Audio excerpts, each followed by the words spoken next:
Cuando empecé a analizar y aprender sobre Bitcoin, no creía en nada del mundo cripto y me faltó tener la posibilidad de oír ese mensaje del director de investigaciones de Coin Center, Peter Van Valkenburg.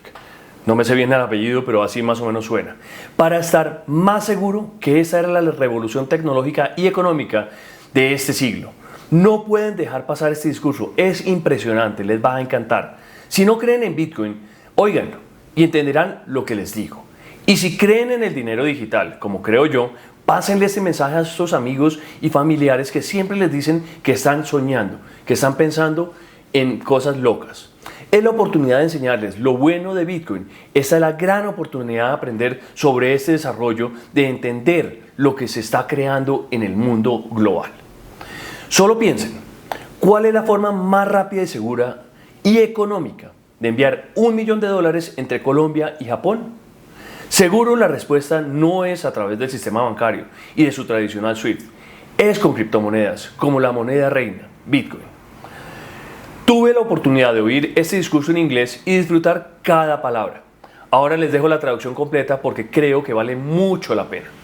También les dejo el link del video en inglés por si lo quieren oír en el idioma original.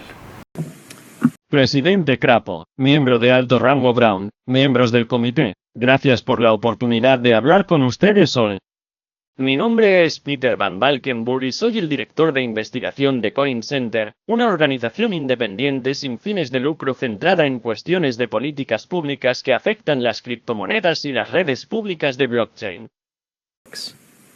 ¿Qué es Bitcoin? Bitcoin es la primera criptomoneda del mundo y funciona gracias a la primera red blockchain pública del mundo. ¿Qué hace Bitcoin? Es sencillo. Le permite enviar y recibir valor hacia y desde cualquier persona en el mundo usando nada más que una computadora y una conexión a Internet. Ahora bien, ¿por qué es revolucionario? Porque a diferencia de cualquier otra herramienta para enviar dinero a través de Internet, funciona sin necesidad de confiar en un intermediario. La falta de una corporación intermedia significa que Bitcoin es la primera infraestructura pública de pagos digitales del mundo. Y por público me refiero simplemente a disponible para todos y que no es propiedad de ninguna entidad en particular. Ahora tenemos infraestructura pública para información, sitios web, correo electrónico, se llama Internet. Pero la única infraestructura de pagos públicos que tenemos es el efectivo, como el papel moneda. Y solo funciona en transacciones presenciales. Antes de Bitcoin, si querías pagarle a alguien de forma remota, por teléfono o Internet, no podías utilizar la infraestructura pública. Dependería de un banco privado para abrir sus libros y agregar una entrada en el libro mayor que le debite y acredite a la persona a la que le está pagando. Y si ambos no usan el mismo banco, entonces habrá múltiples bancos y múltiples asientos en el libro mayor en el medio. Con Bitcoin, el libro mayor es la cadena de bloques pública, y cualquiera puede agregar una entrada a ese libro mayor, transfiriendo sus Bitcoins a otra persona.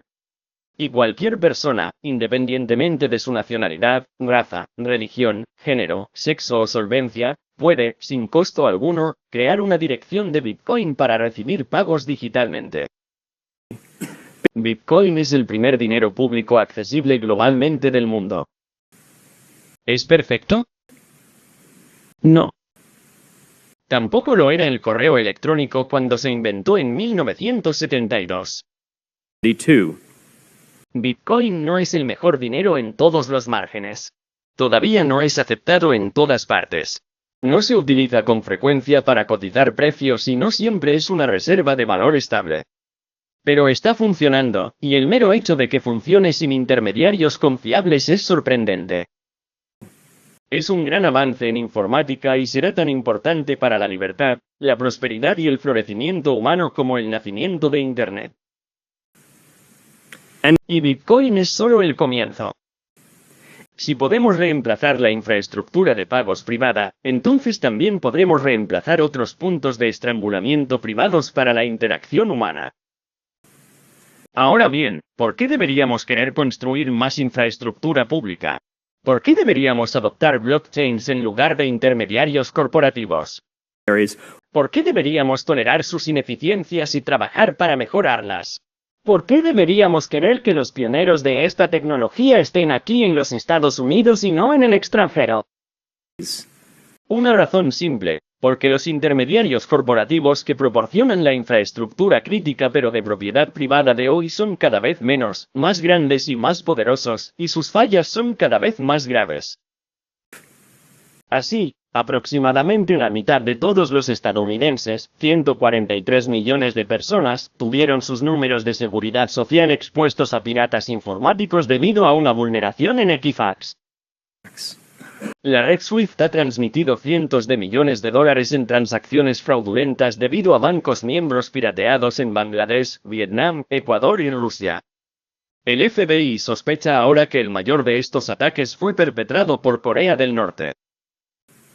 Empleados corruptos de bajo nivel en un banco indio, Punjab National, pudieron certificar de manera fraudulenta que Swift Messages había robado $1.000 millones y 8 centavos.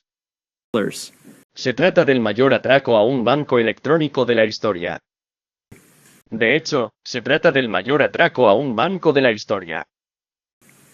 En octubre del 216, se estima que 1,2 millones de dispositivos conectados a Internet fueron pirateados y convertidos en una botnet que durante varias horas dejó de estar disponibles sitios web destacados en Europa y América del Norte, incluidos CNN y Fox News, el New York Times y el Wall.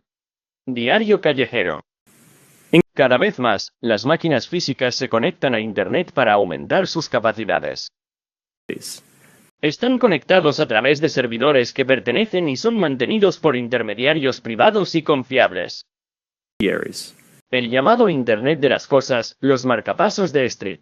El Hospital Judd ha sido pirateado. Los monitores para bebés de TrendNet han sido pirateados y los jeeps de Jeep han sido pirateados hasta el punto de que pueden ser confiscados de forma remota y sacados de la carretera.